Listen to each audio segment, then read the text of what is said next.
তিনি তার সদ্ভক্তি, তত্ত্বজ্ঞান, করুণা এবং সেবার মাধ্যমে সমাজে এক নতুন দৃষ্টান্ত স্থাপন করেছেন। সন্ত রামপালজি মহারাজের নেতৃত্বে তার সকল সতলোক আশ্রম থেকে সমাজ কল্যাণের অসাধারণ কাজ সমাজকে সোনালী ভবিষ্যতের এক নতুন আশা দেখিয়েছে। সন্ত রামপালজি মহারাজের কাছ থেকে নাম দীক্ষা গ্রহণের পর লক্ষ লক্ষ মানুষের ক্যান্সার, এইডস ইত্যাদির মতো দুরারোগ্য রোগ সেরে গেছে।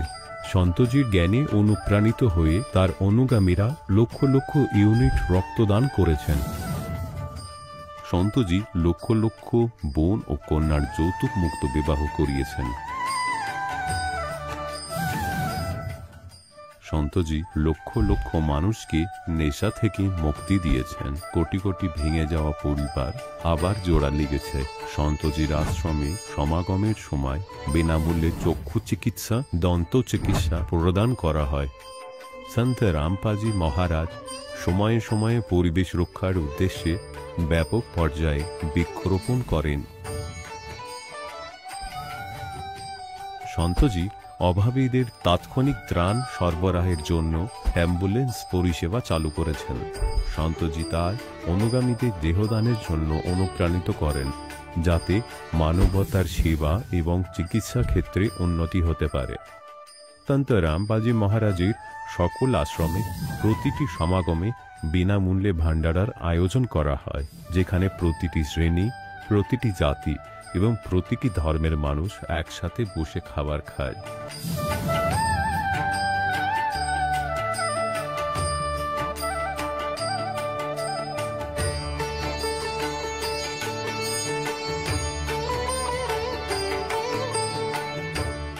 সন্ত রামপালজি মহারাজের আশ্রমে হাজার হাজার বয়স্ক মানুষ সম্মান এবং ভালোবাসার সাথে জীবনযাপনের সুযোগ পান। তাদের খাওয়া, থাকা এবং স্বাস্থ্যের সম্পূর্ণ দায়িত্ব সন্ত রামপালজি মহারাজ গ্রহণ করেন। অনাথ শিশুদের জন্য সন্ত রামপালজি মহারাজের সকল আশ্রম কোনো আশীর্বাদের চেয়ে কম নয়। এখানে শিক্ষা, সংস্কৃতি এবং ভবিষ্যতের জন্য উন্নত সুযোগ প্রদান করা হয়। বন্যা হোক, ভূমিকম্প হোক বা মহামারী, সন্ত রামপালজি মহারাজ এবং তার অনুগামীরা সবসময় অসহায় মানুষের জন্য সবার আগে দাঁড়িয়ে থাকেন। কোভিড মহামারীর সময় সন্ত রামপালজি মহারাজের আশ্রম থেকে কোটি কোটি মানুষের জন্য খাবার, ওষুধ এবং জীবন রক্ষাকারী সামগ্রী সরবরাহ করা হয়েছিল। দরিদ্রদের সাহায্য হোক বা কোনো শোষিত ও নিপীড়িত শ্রেণীর অধিকার ও সম্মানের লড়াই, সন্ত রামপালজি মহারাজ সবসময় তাদের কণ্ঠস্বর সরকারের কাছে পৌঁছে দিয়েছেন এবং তাদের যথাযথ ন্যায় বিচার প্রদানে গুরুত্বপূর্ণ ভূমিকা পালন করেছেন। সমাজে আধ্যাত্মিক এবং সামাজিক মূল্যবোধ সম্পর্কে সচেতনতা বৃদ্ধিতে সন্ত রামপালজি মহারাজ প্রতিটি পদক্ষেপে মানবতার সত্যিকারের সেবক হিসাবে প্রমাণিত হয়েছেন।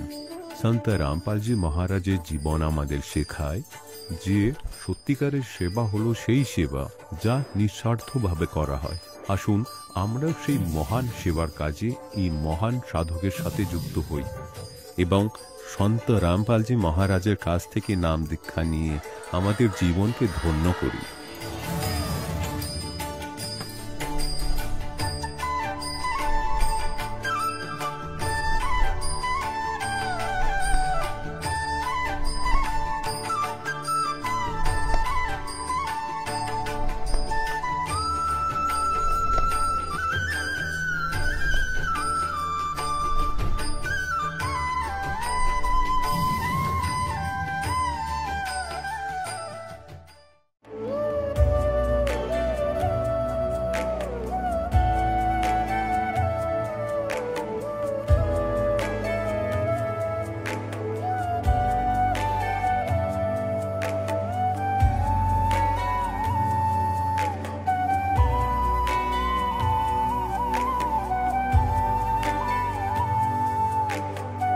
পূর্ণ পরমাত্মার প্রাপ্তি এবং তার প্রকৃত লাভ পেতে পবিত্র বাইবেলে প্রমাণ রয়েছে যে প্রভু মানুষকে নিজেরই প্রতিরূপ সৃষ্টি করেছেন।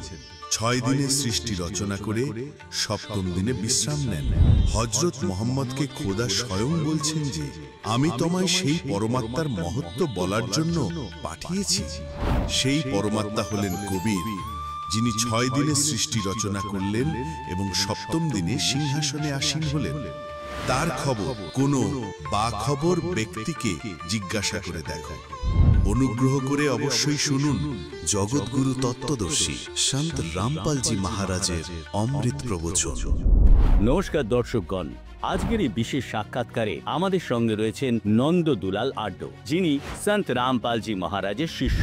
তিনি আমাদের জানাচ্ছেন কিভাবে তিনি দীর্ঘদিন ভক্তি ও সাধনা করার পরেও কাঙ্ক্ষিত ফল পাননি এবং কিভাবে সন্ত রামপালজি মহারাজের দীক্ষা গ্রহণের মাধ্যমে তিনি মানসিক ও শারীরিক শান্তি লাভ করেছেন।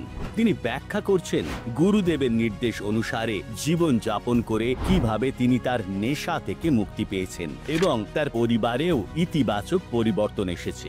এছাড়াও তিনি দর্শকদের উৎসাহিত করছেন সন্ত রামপালজি মহারাজের দীক্ষা গ্রহণ করতে, যা সত্যিকারের আধ্যাত্মিক ও শারীরিক উন্নতির পথ দেখাতে পারে। বিস্তারিত জানার জন্য সাক্ষাৎকারটি সম্পূর্ণ দেখুন। নমস্কার স্যার। নমস্কার স্যার, আপনার কি নাম? নন্দদুলাল আড্ডো। আমার বাড়ি বাঁকুড়ার পোপার বাঁকুড়া বাজারে, চকবাজারে। স্যার, আপনি সন্ত রামপালজি মহারাজের নাম দীক্ষা নেবার আগে ভক্তি বা কি সাধনা করতেন? আমি ব্রহ্মা, বিষ্ণু, মহেশ্বর, বজরংবলী এবং আমার বাড়িতে সন্ন্যাসী, মনসা এসব ভক্তি সাধনা করতাম। তো সাধনা করার পরেও কিন্তু আমি সেরকম কিছু ফল পাইনি। স্যার, আপনি বলেন আপনি পূজা ভক্তি সাধনা করতেন, তো এত করার পর আপনি সন্ত রামপালজি মহারাজের দীক্ষা কেন নিলেন? আমি রামপালজি মহারাজের দীক্ষা এই জন্যই নিলাম যে আমার এক বন্ধু আমাকে ভিডিওটা পাঠিয়েছিল। ভিডিওটা দেখার পরে আমার মনে হলো যে স্বাস্থ্যসম্মত কিছু করার দরকার আছে। সেই স্বাস্থ্যমতে যদি আমি ভগবানের পাই, তো আমি দেখলাম যে এসব যে দেবতাগুলো করছি আমি তো সেই ভগবানের পাই না, এবং সেই ভগবান বা পরমাত্মা কে সেটা জানার পরে আমি কিন্তু রামপাল মহারাজের আমি নাম দীক্ষা নিই। বা সেটাই আমার কাছে সবথেকে ভালো লাগলো যে আমি স্বাস্থ্যমতে আমি একটা পেয়েছি, সেইটাই আমি করছি এখন। স্যার, আপনি সন্ত রামপালজি মহারাজের নাম দীক্ষা নেবার পর কি কি লাভ পেয়েছেন? আমি মানসিক শান্তি পেয়েছি, আর্থিকও পাচ্ছি, এবং আমার ফ্যামিলিতে আমার ছেলেরাও পজিটিভে আছে। পজিটিভে ওরাও নাম দীক্ষা নেবে, এখনও নেয়নি। নেশা করতাম, হ্যাঁ, মদও খেতাম, সিগারেটও খেতাম, হ্যাঁ, এসবগুলো আমার ছিল, এগুলো আমার ছেড়ে গেছে। এবং শারীরিক শান্তি পেয়েছি এবং মানসিক শান্তি পেয়েছি, এটাই আমার সবথেকে পাওনা। স্যার, আমরা শুনেছি সন্ত রামপালজি মহারাজের স্মরণে আসলে নেশা দূর হয়ে যায়, তো এটা কিভাবে হয়? আপনারা সন্ত রামপালজি মহারাজের স্মরণে এসে কমপ্লিট নেশা দূর হয়ে যায়? আমরা রামপালজি মহারাজের স্মরণে আসার পরে যখন আমি স্বাস্থ্যমতে দেখি যে নেশা করলে আমাদের কোথায় যেতে হয়, হ্যাঁ, নরকে যেতে হয়, কুত্তা হতে হয়, সেই জন্য আমি স্বাস্থ্য আমি কিন্তু নেশা ছেড়েছে এবং ছাড়িয়েছে। আমি এই নেশা আগে তো ভাবতে পারি নাই ছেড়ে যাবে, কিন্তু রামপালজি স্মরণে আসার পরেই কিন্তু আমি ছাড়তে পেরেছি, তার আগে কিন্তু পারিনি। স্যার, আপনাকে যতজন টিভিতে দেখছে, তো ওনাদের দর্শকদেরকে আপনি কি বার্তা দিতে চান? আমি এই বার্তা দিতে চাই যে রামপালজির স্মরণে সকলেই যেন তার স্মরণে আসে এবং এসে তার থেকে মুক্তি লাভ এবং তার আধ্যাত্মিক এবং স্বাস্থ্যমতে যে বিধি আছে সেই বিধি অনুযায়ী যদি চলে তো জগতের মঙ্গল হবে। স্যার, আপনাকে যত দর্শক দেখছে টিভিতে, ওনারা সন্ত রামপালজি মহারাজের স্মরণে কিভাবে আসবে? আমি যে টিভিতে আমাকে দেখছেন তার নিচে একটা দেখুন নাম্বার যাচ্ছে, সেই নাম্বারে কল করলে আপনি সেইখান থেকে আপনি জানতে পারবেন এবং আপনি ওইখান থেকে নাম দীক্ষা নিতে পারেন। স্যার, আপনাকে অনেক অনেক ধন্যবাদ। Thank you. নমস্কার সৎ সাহেব। দর্শকগণ, এখন আপনি শুনলেন সন্ত রামপালজি মহারাজের থেকে দীক্ষা গ্রহণ করে সুখী হওয়া ভক্তের অভিজ্ঞতা। এখন দেখুন জগৎগুরু তত্ত্বদর্শী সন্ত রামপালজি মহারাজের মঙ্গল প্রবচন। मानुष जन्म पाय कर जो नहीं रट हरि नाम, जैसे कुआ जल बिना फिर बनवाया क्या काम।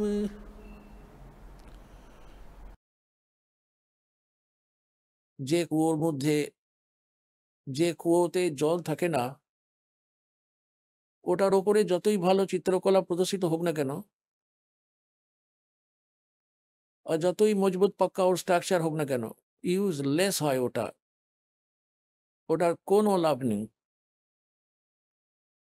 যেহেতু ওটা জল নেই। তাই একইভাবে মনুষ্য জীবনপ্রাপ্ত প্রাণীরা যতই উঁচু পদ প্রাপ্ত করুক না কেন, যতই ওর সুন্দর শরীর হোক না কেন, যদি ওর মধ্যে ভক্তি না থাকে, সদ্ভক্তি না থাকে, তাহলে ওটা এরকমই হয় যেমন কোনো জল ছাড়া কুয়ো বা কূপ হয়। मानुष जन्म पाय कर जो नहीं रटे हरि नाम, जैसे कुआ जल बिना बनवाया क्या काम। मानुष जन्म दुर्लभ है ये मिले न बारंबार, जैसे तरवर से पत्ता टूट गिरे वो बोर न लगता डर। এই জন্য পরমাত্মা আমাদের মনে করিয়ে দেন যে আপনার কাছে তো মানব শরীর রয়েছে আর আপনি পূর্ণ সদ্গুরুও পেয়ে গেছেন। তাই আরো বলেছেন, সমঝা হ্যায় তো সিরধর পাও বহর नहीं রে ऐसा দাও। পুনরায় পরমাত্মা আমাদের মনে করিয়ে দেন যে राम नाम रटते रहो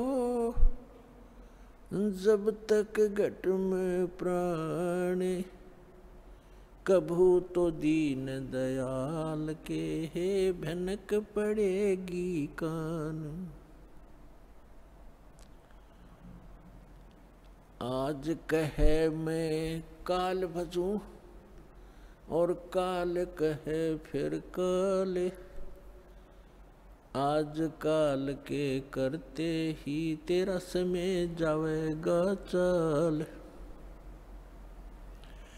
आज कला लीजियो कल किसको होई, यो तन माटी में मिले है जाने सब कोई।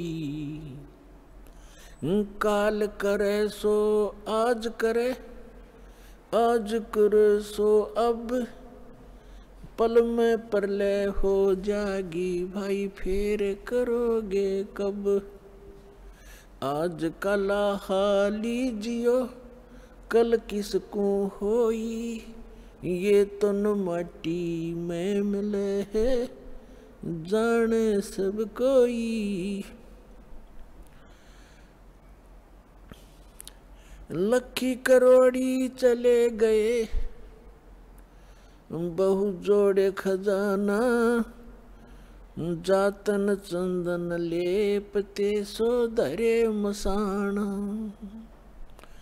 अस्थि घोड़े पाल की दल बल बहु साजा, वो 1.25 लाख संगी गए वो रावण से राजा। लखी करोड़ी चले गए बहु जोड़े खजाना, जातन चंदन लेपते सो धरे मसाना। अस्थि घोड़े पाल की दुलबुल बहु साजा, 1.25 लाख संगी गए वो रावण से राजा। कुंभकर्ण से वीर थे वो लंका छत्रधारी, बिना नाम वंश डूबेगा न्यो समझावे नारी। विभीषण पद भेद दिया वो निर्गुण निर्वाणा, रावण दुई बिसार रे तज गर्भ गुमान। बड़चक विकाल चक्कर पड़े जिन नाम बिसारा, कंस के सी चाणोर से धर बाल पछारा। हिरणा कुछ समझा नहीं प्रहलाद पढ़ावे, उदर विनाशा आन के तब कौन छुटावे। जरासंध से मारिया और सहसरा बाहू, ग्रह से गज छुटाई या निज नाम है साहू। दुशासन पर ले गए वो 71 भाई, दुर्योधन की देह को तन गीद ना खाई। सूक्ष्म रूप धर सूक्ष्म रूप धर कर कीनी कबीर सहाय, कृष्ण को तो महिमा दीनी है सतबाए। सूक्ष्म रूप धर कर कीनी कबीर सहाय, श्री कृष्ण को तो महिमा केवल दीनी है सतबाए। मोक्ष मुक्ति सतनाम से भजली जो सोई, अगम दीप सतलोक में तब बासा होई। 88 दीप में उत्पत्ति की खानी, दास गरीब सत भक्ति मिले तब सथिर होत प्राणी। পুণ্যতা বোন, আপনাদের পরম সৌভাগ্য, ধন্য আপনাদের মাতা পিতা যাদের কাছে আপনাদের জন্ম হয়েছে। কেননা ভালো সন্তানদের তো ভালো মাতা পিতাই প্রাপ্ত হয়। ভালো সন্তান তো ওরাই হয় যাদের ভগবানের ভয় ডর থাকে, পরমাত্মা প্রাপ্তির জন্য ব্যাকুল হয়ে খুঁজে বেড়ায়, আর খারাপ কর্ম করতে ভয় পায়, ওরাই হলো ভালো সন্তান। আর ওদের ভালো মাতা পিতার থেকেই জন্ম হয়। এই যে আজ আপনাদের সংস্কার প্রাপ্ত হয়েছে, এটা খুবই কম চান্স পাওয়া যায় এই মানব শরীরে। আপনাদের তো বল বুদ্ধি, আপনাদের জ্ঞান নেই। এই দাসকে এই আধ্যাত্মিক পথের মাস্টার বানিয়ে দিয়েছেন কবির ভগবান। এই দাসের আপনাদের সবারই মূল্য জানা আছে, আপনারা কত পুণ্যকর্মী প্রাণী আছেন। কেননা একটা আসল হীরা কখনো নিজে জানতে পারে না তার কত মূল্য, একজন জুহুরি ওটার মূল্য নির্ধারণ করে। এবং কি বলেন পরমাত্মা যে আজ কালা হালি জিও কল কিসকু হই, और ये तन माटी में मिले जाने सब कोई। সবাই জানে আমাদের মৃত্যু হবে, কিন্তু সবারই একটা ভুল ধারণা হয়ে আছে যে আমরা এক্ষুনি মরবো না। কখন মরবো আন্দাজ মতো ধরে না হয়। আন্দাজ মতো ধারণা রয়েছে যে যেমন কোনো 20-30 বছরের বাচ্চা রয়েছে, পুত্র অথবা পুত্রী, ওটা তো স্বাভাবিক, ওরা নিশ্চিন্ত, কারণ ওরা জানে যে 100 বছরের কাছাকাছি মানুষের মৃত্যু হয়। 80-70 বছর তো অনেক হয়ে যায়। আর যাদের 50-40 বছর হয়ে গেছে তাদেরও এটা ভাবনা যে এখন মরবো না, এখনো তো অনেক দিন আগে আছে। আর যারা 70-80 বছরের মধ্যে পৌঁছে গেছে তারাও ভাবছে যে এখন মরবো না। আর যারা 90-এর কাছাকাছি পৌঁছে গেছে তারাও এটাই ভাবছে যে এখন হতে পারে যে এখনো কপালে 5-10 বছর আছে হয়তো। কিন্তু আমরা ভুলে যাই যে 10 বছরের বালক, 2 বছরের বাচ্চা, এমনকি গর্ভের ভিতরেও 6 মাস 1 বছরের শিশু, 35 বছরের যুবক, যে কেউ যে কোনো অবস্থায়, অথবা 40-50 বছর বয়সে, যে কোনো বয়সেই হোক, মৃত্যুকে প্রাপ্ত হতে পারে। সেজন্য পরমাত্মা আমাদের মনে করিয়ে দেন যে আজ কালা হালি জিও কাল কিসকু হই। যেটা আপনার আসল ধন সম্পদ ভক্তি ধন, সেটা আহরণ করে নেবেন, দান পুণ্য করে নেবেন, সেটাই আপনার হবে। বাকি সব এখানে একটা রেস্টুরেন্টের মতো, পানি টানিয়ে নেবার পরেও এখানেই ছেড়ে ফেলে রেখে যেতে হবে, সঙ্গে নিয়ে যেতে পারবেন না। তাহলে কি নিয়ে যেতে পারি আমাদের সঙ্গে? যেমন ধরুন আমরা যখন বিদেশ যাত্রা করি, দেশে ফিরে আসার সময়, তখন ওই বিদেশের কারেন্সি নোটগুলো যদি আমরা এখানে নিয়েও আসি তবুও কাজ করবে না, আমাদের ওইগুলিকে চেঞ্জ করিয়ে নিতে হয়। ওই কারেন্সি নোটগুলিকে আমাদের নিজেদের দেশের কারেন্সি নোটে চেঞ্জ করিয়ে নিতে হয়, তবে তো ওইগুলি আমাদের কাজে আসবে, না তো কাগজ 1 নয়া পয়সাও দাম নেই। একইভাবে আমরা এখন এখানে বিদেশের মধ্যে রয়েছি। এই পৃথিবীটা একটা বিদেশ, কালের লোক, এটা একটা বিদেশ। পৃথিবীটাকে একটা শহর বলে বুঝে নিন। 21টি ব্রহ্মাণ্ড আছে ওর সব মিলিয়ে, এইগুলি ওর রাজ্য সাম্রাজ্য। আমরা যখন শতলোক থেকে এখানে চলে এসেছি আর ফিরে যাওয়ার জন্য এখন তৈরি হচ্ছি, তখন আমরা এখানকার কোনো বস্তু ওখানে নিয়ে যেতে পারি না। সেই জন্য আমাদের এখানকার কারেন্সিটাকে চেঞ্জ করিয়ে নিতে হবে। আর ওই কারেন্সিগুলো কি করে চেঞ্জ হবে?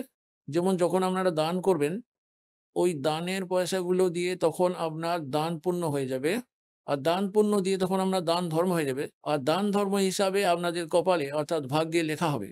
এতটাই অ্যামাউন্ট আপনার অ্যাকাউন্টে যেটা বিদেশের মধ্যে রয়েছে, সেটা আপনার স্বদেশ সদলোকে পাবেন। এইভাবে আপনাদের কারেন্সিগুলোকে এখানেই চেঞ্জ করে নিতে হবে। তাহলে এইগুলিকে যতটা আপনারা চেঞ্জ করিয়ে নিতে পারবেন ততটা আপনার হবে। আর যে কারেন্সি নোটগুলিকে আপনারা চেঞ্জ করিয়ে নিতে পারেননি, সেইগুলি কালের এখানেই ছেড়ে দিতে হবে। সেই জন্য কি বললেন, লাখি করোড়ি চলে গয়ে বহু জোড় খজানা, और जातन चंदन लेपते सो धरे मसाना। রাজা মহারাজা বা সেই লোকেরা বা যারা মহাজন হতেন, যত বেশি লোকেরা ধনী হয়ে যায় তত বেশি ওরা অকৃতজ্ঞ হয়ে যায়। এটা হলো মায়ার গুণ। রাজারা আগেকার দিনে কি করতেন, সমস্ত শরীরে, আজকাল তো এই যে সিস্টেম চালু হয়েছে, কুলার টুলার হয়ে গেছে, রাজা লোকেরা কি করতেন, ওনারা চন্দনকে ঘষিয়ে নিতেন, চাকর বাকরেরা সব চন্দন ঘষত, আর গরমকালে সমস্ত শরীরে চন্দনের প্রলেপ লাগিয়ে নিতেন, আর তাতে ওনাদের শীতলতা প্রাপ্ত হয়ে যেত। চন্দন কাঠের যে গুঁড়ো হয়, চন্দন যেটা হয় না, ওটা ভীষণ ঠান্ডা হয়, তো এইভাবে শেখ শাহজাহান লাগাতেন। তো পরমাত্মা বলেন যে জাতন চন্দন লেপতে, যাদের শরীরে চন্দনের প্রলেপ লাগাতো আর ভক্তি তো করেনি, আজে বাজে কাজ করে জীবন নষ্ট করে গেছে পূর্বজন্মের পুণ্য কর্মগুলোকে, পূর্বজন্মের ব্যাটারি চার্জ ব্যবহার করে রাজা হয়ে বসেছিল। যতদিন পূর্বজন্মের পুণ্য চলে ততদিন এই রাজারা রাজত্ব ভোগ করে, ধনী ব্যক্তিরা আপন ধন সম্পদের সুখ ভোগ করে। আর যদি ভবিষ্যতের জন্য আর কোনো সঠিক ভক্তি না করে থাকে, শাস্ত্র অনুযায়ী সাধনা না করে থাকে, চার্জ আর না লাগায়, তাহলে পূর্বজন্মের ব্যাটারি যেদিন ডিসচার্জ হয়ে যাবে, অর্থাৎ পূর্বজন্মের পুণ্য আপনার যেদিন সমাপ্ত হয়ে যাবে, ওই দিন থেকে আপনার উপরে কালের চোট পড়া শুরু হয়ে যাবে। যেমন রাজা লোকেদের পুরনো ইতিহাস দেখে নিন, পূর্বকালের ইতিহাস তো আমরা পড়েই রেখেছি। কোনো রাজা 5-10 বছর রাজত্ব করেছিলেন, কেউ 10 বছর ধরে করেছিলেন, কেউ 12 বছর ধরে করেছিলেন। আর যখন কর্ম সংস্কারের অবনতি ঘটে যায় মানুষের, কেউ না কেউ কাল প্রেরণাতে অন্য রাজা এসে ওর উপরে আক্রমণ করে দেয়, ওর রাতের ঘুম কেড়ে নেয়, মারা যায়, ওর সব লুটপাট হয়ে যায়, বেঁচে গেলে ও জঙ্গলে হন্য হয়ে ঘুরতে থাকে। তখন ওর ব্যাটারি, ওর তো শেষ, ফুরিয়ে গেছে। আর মৃত্যুর পরে রাজারা রাজার জগতে চলে যায়। তাই এখানে পরমাত্মা বলেছেন, আগম নিগম কু খোঁজ লে বুদ্ধি বিবেক বিচার, উদয় অস্ত কা রাজ মিলে তো বেন নাম বেগার। কতটা সুন্দর সঠিক উদাহরণ দিয়েছেন পরমাত্মা, যে অল্প একটু বুদ্ধি লাগিয়ে কাজ করো মনুষ্যগণ। আগম নিগম কো খোঁজ লে, আপন ভবিষ্যতের ব্যাপারেও একটু ভেবে নে, और बुद्धि विवेक विचार उदय अस्त का राज मिले तो वे नाम बेगार। কেউ যদি পৃথিবীপতি হয়ে যায়, উদয় মানে যেখান থেকে সূর্য ওঠে আর যেখানে অস্ত যায়, অর্থাৎ যিনি সমগ্র পৃথিবীর উপরে শাসন করেন, ওনাকে উদয় অস্তের রাজা বলা হয়। উদয় অস্ত কা রাজ্য মিলে তো বিন নাম বেগার। এখন বেগার এই শব্দটা হয়তো কোনো বাচ্চাদের মনে না থাকতেও পারে, এই শব্দটাকে ডিফাইন করতে হবে। এই 1960 সালের পরের দিকে, 66-67 সালে, 68-র মধ্যেই এই হরিয়ানা এলাকায় রাজ্যতলা তো হয়ে গিয়েছিল, কিন্তু বিকাশ ততটা হয়নি, কিছু রাস্তা তৈরি হয়ে গিয়েছিল। 3 হুইলার চলতো তখন পেট্রোলের, এই বড় বড় যেগুলো 3 চাকাওয়ালা, 3 চাকার গাড়ি বড়গুলো, ওইগুলো গ্রাম থেকে শহরের মধ্যে যেত। আমাদের গ্রাম থেকে দুটো 3 হুইলার চলতে থাকতো। এখন একদিন একজন আসেনি, তো অন্যজন ওকে জিজ্ঞাসা করলো যে কাল তোর কি হয়ে গেছিল, ঠিক আছিস তো, আসিসনি কেন? তখন ও বলল, কালকে আমি বেগারে ফেসে গেছিলাম। তাহলে বেগার কি হতো? তখনকার দিনে পুলিশদের এই সরকারি যানবাহন, জিপ ইত্যাদি থাকতো না। ওরা তো এমনিতেই কারোর জিপকে ধরে নিত, অথবা কারোর 3 হুইলারকে, অথবা কারোর 4 হুইলার জবরদস্তি ধরে রাখতো। আর সারা দিন ওদের যত কাজ হতো, ওই আশেপাশে 5-10টা গ্রামের কোথাও রেড মারতে হতো, কোথাও বেআইনি মদ, কোথাও চোর ধরতে হতো, কোথাও কোনো ক্রিমিনালকে ধরতে হতো। ওদের সেই জন্য নিয়ে যেত, ওই পেট্রোলও নিজের তরফ থেকেই ভরতো ওই গাড়িওয়ালা, আর সারা দিন ওকে কোনো এক জায়গায় দাঁড়াতেই দিত না। সাধারণ ব্যক্তিদের তো এরকম মনে হবে যাতে করে খুব স্পিডে যাওয়া আসা করছে, ভালোই পয়সা কামাচ্ছে হয়তো ওই 3 হুইলারওয়ালা। আর এদিকে তো ও ফেসে আছে বেগারে। তখন ও জানালো, কাল আমি নিজের পকেট থেকে 200 টাকা খরচ করে এলাম, অর্থাৎ সেই সময়ের 200 টাকা আজকের 20,000 টাকার থেকে আমার হিসাবে বেশি হবে হয়তো। বলছিল 200 টাকার পেট্রোল তো আমি নিজের তরফ থেকে লাগিয়েছি, তার উপরে সারাদিন সকালবেলায় ধরে নিয়ে গেছে 6টার সময় আর রাত 11টা-12টার সময় ছেড়েছে আমাকে। 200 টাকার তেল খরচা হয়ে গেল, আর নিজের খরচায় খাবার তো খেতেই হতো। কাল আমি বেকারে ফেঁসে গেছিলাম। এবং কি হয়েছিল, সারাদিন তোকে ঘুরতেই দেখা যাচ্ছিল, কোথাও তো থামেনি এতটুকু। প্রচুর স্পিডে এদিকে চল ওদিকে চল আর ইনকাম তো 1 নয়া পয়সারও নেই, আর খালি খরচা দিতে হয় সবটা। একে বলা হয় বেকার। তাহলে যে রাজা লোকেরা অথবা ধনী শেঠ অথবা অন্য কেউ ব্যক্তি বলে বুঝুন, রাজাদেরকে উদাহরণ হিসাবে এই জন্যে না হচ্ছে যে বাকি সব তো নাগরিকেরা নিজেদের ক্ষমতা সম্বন্ধে তুলনামূলকভাবে ওয়াকিবহাল। যদি রাজা লোকেরাও যারা ভক্তি করে না, ওরাও যদি বেকার খেটে চলেছে, তাহলে সাধারণ মানুষেরা ওদের সঙ্গে নিজেদের তুলনা করতেই পারে।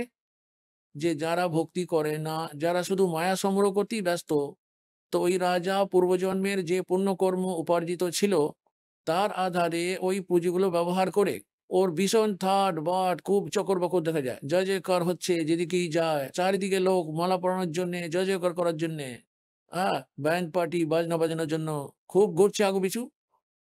আর ওই ভোলা ভালা আত্মা নিজের পূর্বজন্মের ওই ব্যাটারি যেটা উপার্জিত, আপন পূর্বজন্মের উপার্জিত পুণ্যকে সমাপ্ত করে দিচ্ছে। এরপরে আর কোনো চার্জার নেই, অর্থাৎ ভবিষ্যতের জন্য ও কোনো ভক্তি করছে না। তাহলে ওই রাজা বেকার খাচ্ছে, বেকার আপন পুঁজিগুলোকে নষ্ট করে দিচ্ছে, আর এক মুহূর্তের জন্য ও শান্তি পাচ্ছে না। তাই এখানে গরিবদাস মহারাজ পরমাত্মার কাছে প্রাপ্ত জ্ঞানের আধারে লিখিয়েছেন,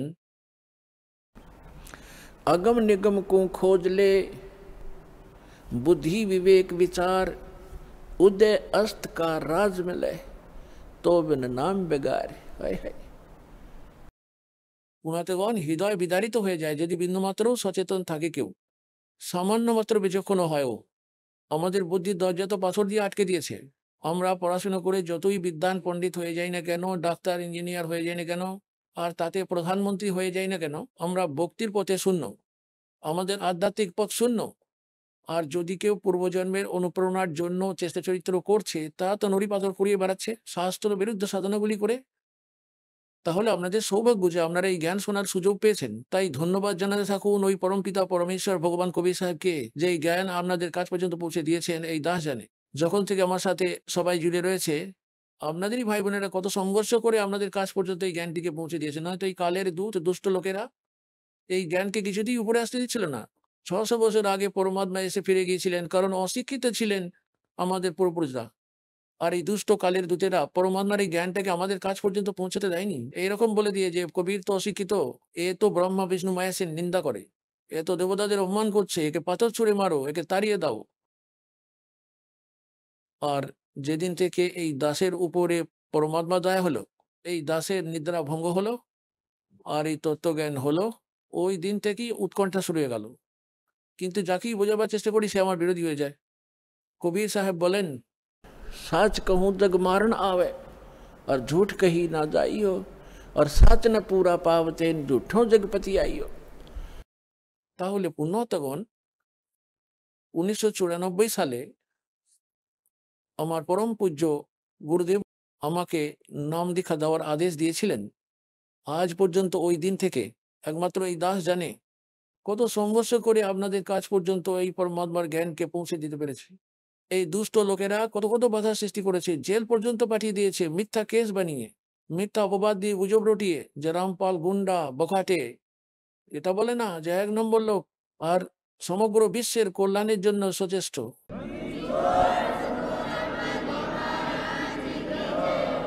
তাহলে পুণ্যাত্মাগণ আপনাদের সকলেরই কর্তব্য আপনাদের ভাই বোনদের কাছে জ্ঞানটা পৌঁছে দেওয়া। আর এই মার্গে এসে সর্বপ্রথম আপনাদের সহনশীল হওয়া আবশ্যক। কেননা এটি এমন একটি জ্ঞান, যেই শুনুক না কেন প্রথমে ওর মধ্যে একটা তুমুল আলোড়ন সৃষ্টি হয়ই হয়। যেমন আপনারা আপনাদের ছোট ভাই বোনেদের বা বাচ্চাদেরকে কোনো ওষুধ খাওয়াতে যান, আর ওটাকে ওর জিভের উপরে রাখলেই ওটা থুতু করে ফেলে দেয়, আর কানতেও থাকে, আর নিজের মা বাবার কাপড়ে জড়িয়ে ধরে যে আমার মুখটা খারাপ হয়ে গেল। কোনো ব্যাপার না, প্রেমপূর্বক বোঝাতে হয়, ও তো নিজেরই আপন। এরকম যে ব্যবহার করছে, এরকম যে বিরোধ করছে, ও তো নিজের আপনই, ওর জন্যই তো এত প্রচেষ্টা করা হচ্ছে, ওর জীবন রক্ষা করার জন্য। তো ওর কাছে ধীরে ধীরে আবার ওই ট্যাবলেট বা ইঞ্জেকশন নিয়ে আসা হবে, ওটা তো ওকে দিতেই হবে, ওটা তো ওকে খাওয়াতেই হবে, তবে তো ওর রোগ কাটবে, ও সুস্থ সবল হবে। আর তাই এই জন্য প্রত্যেকের কর্তব্য হয় এটা যে পরমাত্মার এই মার্গে সহযোগিতা করা। কিন্তু এই মার্গেতে এসে আমাদের ভক্তদের লড়াই ঝগড়া করা কর্তব্য নয়। পরমাত্মা তো নিজেই এসেছিলেন, আর ওনার সঙ্গে কিরকম অভদ্র আচরণ করা হয়েছিল। আর ওই পরমেশ্বর কবিরদেব কাউকে একটা অভিশাপ পর্যন্ত দেননি, যদিও ওনার সঙ্গে এত দুষ্ট আচরণ করা হয়েছিল। কখনো সময় পেলে বলবো, প্রথমে তো জ্ঞানটাকে বুঝতে হবে। বেদ, পুরাণ, গীতা থেকে আপনাদের পরিচয় করিয়ে দিই, তারপর আপনাদের বুদ্ধি স্থির হবে আর আপনারা স্বীকার করে নেবেন যে কবির ইজ গড। যেদিন আপনি এটা বুঝতে পেরে যাবেন যে কবির ইজ গড, ওই ধানক রূপ রাহা কর্তার, ওই কাশী নিবাসী হলেন সমর্থ শক্তি, আসলে তো তিনি তাই। কিন্তু আমাদের বুদ্ধিতে, আমাদের মাথায় যেদিন ঢুকবে, তারপর কেবল ওই পরমাত্মার মহিমা শোনাতে থাকবো। পরমাত্মার অমর বাণী শুনে আপনার আত্মা আনন্দে বিভোর হয়ে যাবে, আর চোখ থেকে গড় গড় করে জল পড়বে। এত কিছু অনুভব করার পরেও এত কিছু অত্যাচার করেছিলাম মালিকের ওপর, ওনার কথা যদি কখনো শোনা হয়, পড়া হয়, তো চোখ দিয়ে জল বেরোনো বন্ধ হয় না, হৃদয় বিতাড়িত হয়ে যাওয়ার মতো অবস্থা হয়ে যায়। আরো একটা সব থেকে বড় ব্যাপার দেখুন, যে পরমাত্মা কখনো কাউকে অভিশাপ দেননি, নয়তো উনি তো সমস্ত শক্তি, 1 সেকেন্ডের মধ্যে পৃথিবীকে ধ্বংস করে দিতে পারেন, আবার যেমনটি তেমন বানিয়েও দিতে পারেন, এতটাই সক্ষম হন কবির ভগবান। কিন্তু উনি তো ওনাদেরকে অভিশাপ দেননি, কারণ উনি জানতেন যে এরা তো আমারই বাচ্চা, এরা তো ভাঙ খেয়ে বসে আছে ওই কাল ভগবানের। আর এই দুষ্ট লোকেরা আমার নিজের বাচ্চাদেরকেই আমার বিরোধী বানিয়ে দিয়েছে, এই কালের দূতেরা। আর ওই কালের দূত কারা? গুরুপদে বসে আছে যারা, ওরাও তো ওই পরমাত্মারই বাচ্চা। তাহলে পুণ্যাতগণ, যখন আপনাদের বুদ্ধি, আপনাদের বিচারের স্তর যখন এতটা উপরে উঠে যাবে, তখন আমরা এর আগে এগিয়ে যেতে পারবো। নয়তো রোজ রোজ কাজের সঙ্গে এত লোডে মরবে, এরা তো তৈরি বসে আছে। আমাদের আপন এই মিশনকে তো সাকসেসফুল করতেই হবে, আপন জীবন বাঁচিয়ে রাখার জন্য সাবধান হতে হয়। পরমাত্মার এই তত্ত্ব জ্ঞানটিকে ওনার বাচ্চাদের পৌঁছে দিতে হবে। তাই বলা হয়, आत्म प्राण उद्धार ही ऐसा धर्म नहीं और জীব উদ্ধার করানোর থেকে বড় ধর্ম অন্য কিছু হতে পারে না। দেখুন, পুণ্য তো ওইগুলোও হয়, যেমন কোনো পক্ষীকে দুটো দানা ছড়িয়ে দেওয়া, কোনো গৌশালা বা ধর্মশালা বানিয়ে দিলেন, কোনো কুয়ো তৈরি করিয়ে দিলেন, হ্যাঁ, কোনো বাগান বাগিচা বানিয়ে দিলেন, কোনো ভোজন ভান্ডারা করিয়ে দিলেন, ওইগুলি তো ভালো কাজ করিয়ে দিয়েছেন। আর যেমন ধরুন, আজকে পক্ষীদের আপনি দানা ছড়িয়ে দিলেন, আর ওই পক্ষী পরের জন্মে হয়ে গেল শুয়োর, তারপর ওকে কি ছড়িয়ে দেবেন? আজকে তো ওই পশুদের জন্য আমরা গৌশালা বানিয়ে দিয়েছি, ও এখন গরু হয়ে আছে, আর পরের জন্মে ও যদি শুয়োর হয়ে যায়, শুয়োরই হয়ে যায়, তারপরে কি কি সেবা করবে তার? তাই তার একটা ফর্মুলা বলে দিয়েছেন যে মানব শরীরধারী প্রাণী এই শরীর দ্বারাই উদ্ধার হয়ে যাবে, এই পরমাত্মার স্মরণে এসে, এই কবির ভগবানের স্মরণে এসে সদ্ভক্তি করার পর। আর ওই জীবাত্মা তা দিয়ে পূর্ণ মুক্ত হয়ে যাবে, না তো গাধা হবে, না অন্য পশু, না শুয়োর হবে, আর সে শতলোক চলে যাবে, আর সমস্ত ঝঞ্ঝাট মিটে গেল। এখন তাই বলেন, सतगुरु के उपदेश का लाया एक विचार, जय सतगुरु मिलते नहीं ही जाते नरक दुआरे, नरक द्वार में दूत सब करते खेचा ताण, उनसे कभू ना छूटता फिर फिरता चारों खान, चार खानी में भ्रमता कभू न लगता पार, सो फेरा सब मिट गया हमारे सतगुरु के उपकार। কি বলতে চান?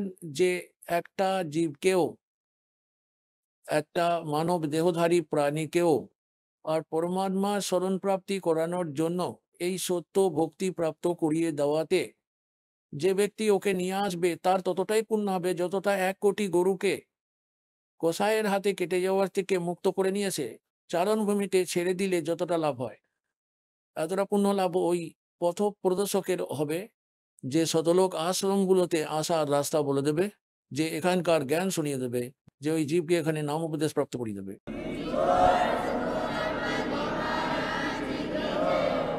আর তারপর কি হয়, ওই ভগবান ভক্তের সমস্ত কিছু বাইপাস করে চলে গেল।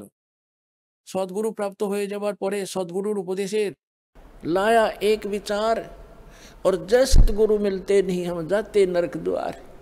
नरक द्वार में दूत सब फिर करते खेचा तान, उनसे कबू ना छूटता फिर फिरता चारों खान। चार खानी में भ्रमता और कबू न लगता पार, और सो फेरा सब मिट गया मेरे सतगुरु के उपकार। ओए होए।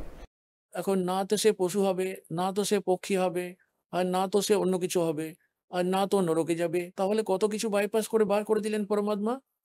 তাঁর কৃপাতে সত্য নাম দিয়ে তিনি কত বাইপাস বার করে দিলেন।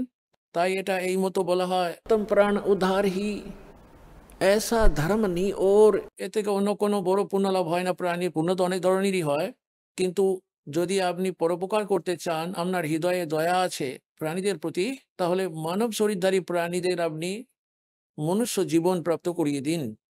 খারাপ তো ওটাও নয়, যেমন কোনো কাক পক্ষীরা আসে, তাদেরকে নিজের ঘরের মধ্যেই দুটো দানা ছড়িয়ে দিন। কুকুর বিড়াল এলে ভাত রুটি দিন, নিজের ঘরের মধ্যেই দিন, তার জন্য বিশেষ কোনো জায়গায় ঘুরে বেড়াবেন না যেন, ওগুলো ব্যর্থ কাজ। আর অতিথি যদি আসে তাকে ভোজন ভাণ্ডারা করিয়ে দিন। কোনো ভিখারি বা চেয়ে বেড়ায় যারা, তাদেরকে হাতে পয়সা দেবেন না যেন। কোনো কোনো ভক্ত আবার বলে যে আমাদের হৃদয় থেকে দয়া ভাবটাই তো চলে যাবে যদি আমরা কোনো ভিখারিকে পয়সা না দিই।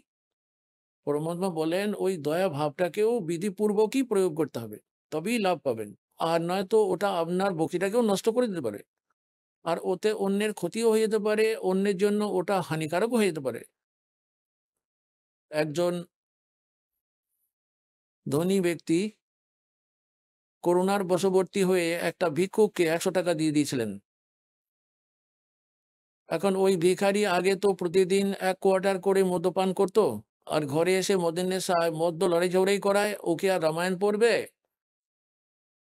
তো ওই দিন ও অর্ধেক বোতল খেলো, অর্ধেক বোতল মদ্যপান করলো, ঘরে গিয়ে লড়াই ঝগড়া করতে লাগলো, আর স্ত্রী আর বাচ্চাদের খুব মারধর করলো। আর ওর পত্নী সঙ্গে নিয়ে বাচ্চাগুলো একসঙ্গে কুঁতে ঝাঁপ দিল আর সব করে মারা গেল। এখন ওকে যে দান করেছিল সেই দয়াবান ব্যক্তি ওই ভিখারির সংসার পুরো বংশকুলি উজাড় করে দিল। তাহলে এরকম দয়াও খারাপ, এরকম দয়া তো করাও উচিত না। ভিখারিকে দুটো রুটি বা ভাত খাইয়ে দিন, নাও ভাই কিছু খেয়ে নাও। জামা কাপড় যদি না থাকে তাহলে তাকে দিন তৈরি করি, বিনা সিটিং দেবেন না, নয়তো সঙ্গে সঙ্গে বেঁচে দেবে আর মদ কিনে নিয়ে চলে আসবে। একজন ভক্ত বলছিল, একদিন আমি একটা পার্কে বেড়াতে গিয়েছিলাম, আর ওখানে দুটো ভণ্ড সাধু বসছিল, 2 বা 3 জন ছিল। ওরা ভিক্ষা করে চেয়ে চিনতে যতগুলো পয়সা পায় সন্ধ্যাবেলায় এক জায়গায় করে ওরা।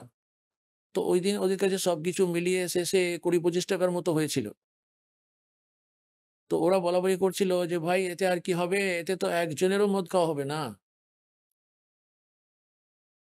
তো ওদের মধ্যে একজন বললো ঠিক আছে ভাই আজকে তোমরা ছেড়ে দাও, আজকে আমি একাই খেয়ে নেবো, এই বলে সে চলে গেল ওটা নিয়ে। হ্যাঁ 25 টাকা নিয়ে পালিয়ে গেলো। ও তো নিজেই ওই দিন একা একাই মদটা খেয়ে নিল, বাকিদের আশ্বস্ত করে দিল যে কাল দিয়ে দেবো জোগাড় করে। তাহলে বলুন এরকম দুষ্ট লোকেদের দান করে আপনি আপনার পুণ্য করতে চান, আপনি আপনার কল্যাণ চান? তাহলে দান করলেও বলা হয় गुरु बिन माला फेरते, गुरु बिन देते दान, गुरु बिन दोनों निष्फल हैं चाहे पूछो वेद पुराण। তাহলে গুরুকে ছাড়া দিয়ে থাকা আপনার কোনো দানও ব্যর্থই হয়ে যাবে। अगम निगम को खोज ले बुद्धि विवेक विचार, उदय अस्त का राज मिले तो वे नाम बेगार। পরমাত্মা এমন দয়া করেছেন আপনার উপরে, এমন সময়ে মনুষ্য শরীর দিয়েছেন আপনাকে। এখন তো পরমাত্মা নিষেধাজ্ঞা তুলে রেখে দিয়েছেন যে যে কেউ এই সৎনাম আর সার নাম প্রাপ্ত করে নেবে আজীবন গুরু মর্যাদায় থাকবে আর গুরুর বচন মেনে চলবে। ওরা সবাই সতলোকে চলে যাবে, যেখানে যাওয়ার পরে সাধকেরা এই সংসারে ফিরে আর আসে না। তাহলে তার জন্য বলা আছে সদ্গুরুর খোঁজ পেতে হবে, পূর্ণ সন্ত পেতে হবে, সত্য ভক্তি শাস্ত্র অনুকূল হতে হবে, আর ভক্তরাও একেবারে দৃঢ় হয়ে ভক্তি করুক, যেন খারাপ কাজ করা ত্যাগ করুক। ধূম্রপান মদ্যপান মাংসাহার তাম্বাকু ইষ্টসারা অন্নপোষণা ঘুষখড়ি চোরি পরস্ত্রী পুরুষ গমনকারী এই সমস্তই হলো খারাপ কাজ, ভক্তি মার্গের বাধক। এইগুলোকে ত্যাগ করি আমরা পরমাত্মাকে প্রাপ্ত করতে পারি, মনুষ্য জীবন সফল করতে পারি। এখন প্রসঙ্গটা হচ্ছে कि कल करे सो आज करो, आज करे सो अब, और पल में प्रलय हो जाएगी, भाई फिर करोगे कब। समझा है तो सिर धर पाओ, बहुर नहीं रे ऐसा दाव, आगे गए न बावड़े, रहते भी सब जा, और बिन साहेब की बंदगी कहीं ठोर ठिकाना ना। যে ব্যক্তিরা আগে চলে গিয়েছেন, মানে যাদের আগে মৃত্যু হয়ে গিয়েছে, তারা তো ফিরে এসে বলেননি তাদের সঙ্গে কি ঘটেছে, আর বাকি সব ওইভাবেই চলে যাবে, তার মানে তাদেরও এইভাবেই মৃত্যু হয়ে যাবে। আর পরমাত্মা এসে আমাদের জানিয়ে দিলেন যে যারা ভক্তি করে না তারা নরকে চলে যায়। সদ্গুরু যারা পায় না, সত্যিকারের সন্ত বা সদ্গুরু যারা পায় না, তো যাতে नरक द्वार, जय सतगुरु मिलते नहीं, जाते नरक द्वार। है सतगुरु के उपदेश का लाया एक विचार, और जय सतगुरु मिलते नहीं, जाते नरक द्वार। नरक द्वार में दूत सब करते खेचा ताण, उनसे कभू ना छूटता फिर फिरता चारों खान। চারখানি মানে হলো অন্ডজ, জড়জ, সেদজ আর উদ্ভিজ। এই চারটি প্রকরণে প্রাণীদের উৎপত্তি যে হয়, এই 84 লাখ প্রকারের প্রাণীদের যে জীবনগুলি হয় তাদেরকে চারটি খানে, চার ভাগে বিভক্ত করা হয়েছে, মানে চারটি ডিভিশন বানানো হয়েছে। और चार खानी में भ्रमता कबू ना लगता पार, सो फेरा सब मिट गया मेरे सतगुरु के उपकार। তারপর বলেন এমন সদ্গুরুর মহিমা কিভাবে বর্ণনা করব। सात समुद्र की मसी करूं, लेखनी करूं बन राय, धरती का कागज करूं, गुरु गुण लिखो न जाए। এখন পুণ্যাতগণ, আপনারা তো শিশু, আপনারা তৈরি খাবার ক্ষীর পেয়ে গেছেন, না তো ধোঁয়াতে চোখ জ্বলেছে আর না তো কোনো আঁচ লেগেছে। আপনাদের জন্য তো পরমাত্মা এটাকে তৈরি করে হাতে ধরিয়ে দিয়েছিলেন, এই জ্ঞান, তত্ত্ব জ্ঞান। কিন্তু এই কালে দূতেদের না তো গীতা পড়ছে যারা, তাদের গীতা বোধগম্য হলো, বেদ পড়ছে যারা, তাদের বেদ বোধগম্য হয়নি, পুরাণ পড়ছে যারা, তারা পুরাণ বুঝতে পারেনি, আর কোরআন পড়ছে যারা, তারা কোরআনও বুঝতে পারেনি, আর বাইবেল পড়ছে যারা, তাদের বাইবেলের জ্ঞান হলো না, আর কবির পরমেশ্বরের বাণী পড়ছে যারা, সেই কবির পন্থীদের পরমেশ্বরের বাণীর মর্ম এনারা বুঝলেন না। তাই পরমাত্মা আপনাদের জন্য তৈরি করে রেখে গেছেন সমস্ত জ্ঞান। এরকম বলা হয় না গুড, বেটার, বেস্ট। আপনারা হলেন বেস্ট কোয়ালিটির আত্মা ওই পরমাত্মার, যারা এই সময়ে সতলোক আশ্রমে সতনাম আর সার নাম প্রাপ্ত করছেন। তাই আপনাদের জন্য এই সমস্ত প্রচেষ্টা করা হচ্ছে। এবার পুণ্যাতগণ, ব্যাড তো ব্যাডই হয়, কিন্তু ব্যাড থেকে আবার গুডও হতে পারে। যেমন একটা চোর চুরি করছিল, যখন এই জ্ঞান হলো চুরি ছেড়ে দিল, ভক্ত হয়ে গেল। একটা মাতাল মদ খেত, তাকে মাতাল বলতো, মদ ছেড়ে দিল, ভক্তি করতে লাগলো, এখন তাকে ভক্ত বলে। তাহলে এই প্রকারে আমরা ব্যাড থেকে গুড হয়ে যাব, গুড থেকে আবার বেটার, আর বেটার থেকে আবার বেস্ট হয়ে যাব। তাহলে বেস্ট হওয়ার পরে আমরা সতলোকে যাব। তাহলে যাঁরা সতলোক আশ্রমের নাম প্রাপ্ত করেছেন, মর্যাদার মধ্যে আছেন আর সদ্ভক্তি করছেন, তাঁরা হলেন বেস্ট কোয়ালিটির হংস আত্মা পরমাত্মার, আর ওনাদের উপর বিশেষ করুণা বর্ষিত হয় পরমাত্মার। পরমাত্মা এসে আমাদের জ্ঞান দেন আর থেকে থেকে বোঝাবার জন্য চেষ্টা করতে থাকেন। समुद्र की मसी करूं और लेखनी करूं बन राय। যে কোনো একটা গাছকে মনে করুন প্রথমে কেউ কেটে নিল, আর ওর ছোট ছোট প্রশাখাগুলো আর বড় শাখাগুলো সবগুলোকে কেটে চিড়ে চিড়ে কলম বানিয়ে রাখে, তাহলে একটা স্তূপ হয়ে যাবে। আর পরমাত্মা বলছেন ওই একটি গাছের সমস্ত কলমগুলিকে নিয়ে যদি আপনি লিখতে শুরু করেন, আর পৃথিবীর মতো যদি কাগজ হয়, 7 সমুদ্র যতটা ততটা ইঙ্ক হয়, কালি থাকে, তাহলে বলেছেন লিখতে লিখতে কলম ক্ষয় হয়ে যায়, 7 সমুদ্রের কালিও সমাপ্ত হয়ে যায়। এমন সদ্গুরুর গুণমহিমা লিখে শেষ করা যাবে না। এখন কি লিখবেন? একটা কুকুরের জীবনটাকে দেখুন, ওই কুকুরের জীবনে ওকে কত কত কষ্ট ভোগ করতে হচ্ছে। সারা রাত ধরে তো ঘেউ ঘেউ করে, ওরে একটা স্বভাব তৈরি করে আছে, সারা রাত ধরে ঘেউ ঘেউ করে, ও নাড়ি বুড়ি সংকুচিত হয়ে পেট সেঁধিয়ে যায় আর জোর খেতে পায়। আর সকালবেলায় ও কি করে, যদি কারো দরজা খুলে যায় গলিতে, এদিক ওদিক তাকিয়ে সোজা দৌড়ে চলে যায় কোথায়? রান্নাঘর থেকে গন্ধ পাচ্ছে ও বাসি টুকরো খাবারের, অথবা কেউ তাজা বানাচ্ছে সেটার, তো সুযোগ বুঝে রান্নাঘরে ঢোকার চেষ্টা করে। এখন রান্নাঘরে কে ওকে ঢুকতে দেবে? হয় ওকে লাঠি দিয়ে মারবে, অথবা কিছু ছুঁড়ে মারবে ওকে, না পালায় যদি। প্রথমে একটা বাড়িতে গিয়ে তো লাঠির বাড়ি খেলো, তারপর কেউ কেউ করতে করতে অন্য বাড়িতে গেল, অন্য একটা বাড়িতে গেল, সেখানে তোর ভাগ্য, সেখানে যদি খাবার টুকরো পায় তবেই শান্তি। আর সেখানেও যদি ও লাঠি খায়, খিদে জ্বালায়, তো ও মরছেই। তাহলে আর ও কোথায় যাবে? খেতে, জঙ্গলে, যেখানে লোকে পায়খানা করে আসে, তাহলে ওখানে গিয়ে ও পায়খানা খায়। আর পূর্বে ও মনুষ্য জীবনে ক্যাপ্টেন হয়ে ঘুরে বেড়াচ্ছিল। কোনো প্রকারই আপনি বুঝতে পারবেন না যে আপনার এরকম দুর্গতি হবে। তাহলে পুণ্যার্থগণ, সৌভাগ্য আপনাদের যে আপনারা এই কথাটা বুঝতে পেরে গেছেন যে সন্তরা যে বচনগুলো বলেছেন সেগুলো সব সত্য, আর আপনার কল্যাণ হয়ে গেছে। তাহলে এইভাবে ওই দুঃখ কষ্টগুলোকে স্মরণে এনে যদি লেখা হয়, তবে পরমাত্মা বলেছেন, सतगुरु के सजदा करूं ये कर्म छुटाए कोट, और जो ऐसे सतगुरु की निंदा करे फिर जम तोड़ेंगे ओठे। পরমাত্মা নিজের মহিমা নিজেই বর্ণনা করেন, আর নিজের দাসদের যাঁদের উনি পাঠান তাঁদের ব্যাপারে উনি বলেছেন যে सतगुरु के सजदा करूं, कुर्बान हो जाऊं संत के ऊपर जिसने कर्म छुटाए कोट। বিড়ি, সিগারেট, মদ, মাংস, তামাকু, হুঁকো, সুলফা, গাঁজা, ভাং আর আর এই চুরি, পরস্ত্রী, পরপুরুষ গমন, খারাপ বাজে কাজ ছাড়িয়ে দিলেন, যেগুলোর মধ্যে চটকে মাখামাখি করে পড়েছিলাম আমরা নোংরার মধ্যে, শুদ্ধিকরণ করলেন, আর তারপর সতনাম দিলেন। कहते हैं सतगुरु के सजदा करो ये कर्म छुटाए कोट, अरे ऐसे संत की जो निंदा करे कहते फिर जम तोड़ेंगे होठ। জমের দূতেরা এমন মারবে লাঠির বাড়ি তাতে ঠোঁটে লাগুক বা মাথায় লাগুক, এইসব আবু পিছু দেখবে না ওই সব ব্যক্তিদের জন্য। তাই পরমাত্মা এখানে বলেন, गुरु मानुष कर जानते। এরকম সন্তকে বলা হয় মানুষ বলে মনে করো না, ওনারা ভগবান তুল্য, কারণ ভগবান তো ভগবানই হন। আর ওই পরমাত্মা ভগবান তো নিজে স্বয়ংও চলে আসেন অ্যাজ এ গুরু, একটি লীলা করার জন্য। আর যখন উনি স্বয়ং এসেছিলেন, মানুষ মনে করে ওনাকে আমরা এই জায়গাটাতেই মার খেয়ে গেছিলাম। নয়তো 64 লক্ষ শিষ্য করা একটা ব্যক্তির পক্ষে একটি ঝুপড়ির মধ্যে বসে কাপড় বোনা একজন ব্যক্তির 64 লক্ষ শিষ্য হয়ে যাওয়া, এটা অবিশ্বাস্য চমৎকার। আমাদের বুদ্ধি ওখান পর্যন্ত পৌঁছাতে পারেনি। কিন্তু ওই সময় পরমাত্মা যাকেই নাম দীক্ষা দিতেন, আশীর্বাদ দিতেন, তার সব দুঃখ দূর হয়ে যেত, ভূত সব ছেড়ে পালিয়ে যেত। कहते हैं सतगुरु दो चावे सो कर ही 14 कोट दूत जम डर ही ऊत भूत जम त्रास निवारे और चित्रगुप्त के कागज पाड़े। ইনি হলেন সর্বসমর্থ কবির ভগবান।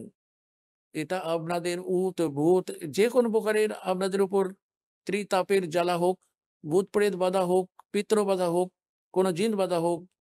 এবার প্রধানমন্ত্রীর সামনে কোনো চোর কি করে টিকবে? ওনার সাথে তো প্রচুর সংখ্যায় বডিগার্ড থাকে। আর যারা ভক্তি না করে শরীর ছেড়ে চলে গেছে তারা তো ভগবানের চোর। जिन हर की चोरी करी और गए राम गुण भूल ते बिदना बागुल किए रहे उर्दमुख चूल। তাহলে এই পরমাত্মা ऊत भूत जम त्रास निवारे। জমের দূতরাও নিকট আসতে পারবে না। আরো বলে सतगुर सरना आए के और धर्मराज डर कैसा। ধর্মরাজের জন্য বলা হয় জম দূতেরা হলো এনারই চাকর বাকর, যারা এসে আপনাকে জ্বালায়, তাতে প্রধানমন্ত্রী হোক না কোনো, মৃত্যুর পরে তার খাল খিচে নেবে, ধরে নিয়ে যাবে, গলায় চেপে ধরে, হাতের নড়া ধরে নেয়, টেনে হিচড়ে নিয়ে যায়। যার কাছে ভক্তিধন নেই তাকে জমদূতেরা কখনো ভয় পায় না। আর যদি সমর্থবান শক্তি না থাকে, তাহলে কবির পরমাত্মা সর্বসমর্থযুক্ত অনন্ত কোটি ব্রহ্মাণ্ডের স্বামী হন। তাহলে এখানে বলা হচ্ছে যে সদ্গুরু স্বর্ণাপন্ন যারা, তারা যমরাজকেও ভয় পায় না। যমদূতের কথা তো ছেড়েই দিন আপনারা। তাহলে পুনাতগণ, ওই ঝুপড়িতে বসে থাকা ওই একজন ব্যক্তির, একজন কাপড় বুনে জীবিকা নির্বাহ করা ব্যক্তির 64 লক্ষ শিষ্য হয়ে যাওয়া, আর আমাদের কিছুতেই বোধগম্য হয়নি যে ইনি হলেন ভগবান। অজবই হয়নি কথাটা যে ইনি ভগবান হতে পারেন। আর ভগবান কি কোনো সিংহওয়ালা হবেন যার সিং টিং লাগানো আছে, অথবা বন্দুক টন্দুক নিয়ে আছে? আর এই যে দুঃখ কষ্ট আপনার জীবনে আসছিল, বিপদ আপদ আসছিল, সেগুলোকে দূর করে দিয়েছিলেন মালিক। আর এমন ভক্তি দিয়ে দিলেন, সমস্ত সুখ দিয়ে দিলেন সবাইকে, যারাই শরণে এসেছিল, গোনাগুন্তি করে যাবে না এমন সুখ দিয়েছিলেন দাতা। কিন্তু ওই পাগল বুদ্ধি লোকেদের প্ররোচনায় ওরা বলে দিত, না উনি তো এরকম সিদ্ধ পুরুষ, কোনো সিদ্ধি টিদ্ধি হতে জানে, ইনি ভগবান গোপন হতে পারেন। আমরা মানতাম ভগবান হলেন শ্রী রাম আর শ্রীকৃষ্ণ, যার হাতে তীর আর সুদর্শন চক্র থাকবে, আর হনুমান দেবের কাছে গদা, আর মাতা ধারণ করে আছেন 8 হাতে অস্ত্রশস্ত্র, তাহলে আমরাই এনাদেরকে ভগবান বলে মেনে নিয়েছি। আমাদের বুদ্ধিতে চড়া পড়ে গিয়েছিল, এই কারণেই আমরা ফেল হয়ে গিয়েছিলাম। তাহলে ওই সময় আমরা এই জন্য মার খেয়ে গিয়েছিলাম যে আমরা ভগবানকে ভগবান বলে মানিনি। তাই পরমাত্মা আমাদের জন্য একটি বাণী লিখে গিয়েছিলেন যে गुरु गोविंद कर जानियो रहियो शब्द समाए मिले जब दंडवत बंदगी नहीं पल पल ध्यान लगावे। গুরুদেবকে গোবিন্দ হিসাবে মানা, তাকে ভগবান জেনে তার সঙ্গে সেরকম ব্যবহার করা, আচার আচরণ করা। गुरु गोविंद कर जानियो और चलियो आज्ञा माँ मिले तो दंडवत बंदगी नहीं तो पल पल ध्यान लगा। যখনই আপনার সঙ্গে দেখা হোক না কেন দণ্ডবোধ প্রণাম করুন। আর গুরুজিকে তো পরমাত্মাই মানবেন, উনি নিজে তো ভগবানই ছিলেন, কিন্তু এখন উনি নিজের আপন দাসকে পাঠিয়েছেন পরমাত্মা। এর কারণ এটা হলো আপনাদের ভগবানের প্রতি এই ভাবটা এখানে তৈরি হয়ে থাকবে। যেমন ধরুন গণিতে এক ধরনের অঙ্ক হয়, প্রশ্নটা থাকে ধার দেনা নিয়ে বা সুদ কষা নিয়ে, ঋণ দেনা নিয়ে। ওর মধ্যে মূলধনটাকে অঙ্ক কষে বার করতে হয়। মূলধনটা তো হলো লক্ষ লক্ষ হাজার হাজার কোটি টাকার, ওই লক্ষ হাজার কোটির মূলধনটাকে বার করতে হয় অঙ্ক কষে। আমাদের ধরে নিতে হবে, আপনি ফিক্স করে নিন, মনে করুন যে মূলধন হলো 100 টাকা। ওই 100 টাকা কখনোই মূলধন নয়, কিন্তু ওটা প্রথমে ধরে নিতেই হবে ওই প্রবলেমটি সলভ করার জন্য। তাহলে এইটা বুঝুন পুণ্যার্থগণ, পরমাত্মার বাণী এটা। कि गुरु गोविंद कर जानियो और रहियो आज्ञा माई मिले तो दंडवत बंदगी नहीं पल पल ध्यान लगावे। এখন যেমন আপনারা এখান থেকে যখন যাবেন শরীর ছেড়ে দিয়ে, এটা তো ছেড়েই দিতে হবে। আপনারা জানেন সবাই, আমরা চাই তো না যে মৃত্যু হোক, কিন্তু এটা হবেই। আর হবে তো ওটা এখন মালিকের ইচ্ছায়। এখন তো আপনি ভক্ত হয়ে গেছেন, আপনার মৃত্যু এখন কবির ভগবানের হাতে চলে গেছে, আপনি চাইবেন তবে হবে, তাও অনেকবারই বলতে হবে। তারপর এখন কাল আর আপনাকে মারতে পারে না, অকাল মৃত্যু করতে পারেন না আপনি, যদি নিয়ম ঠিক রাখেন তো।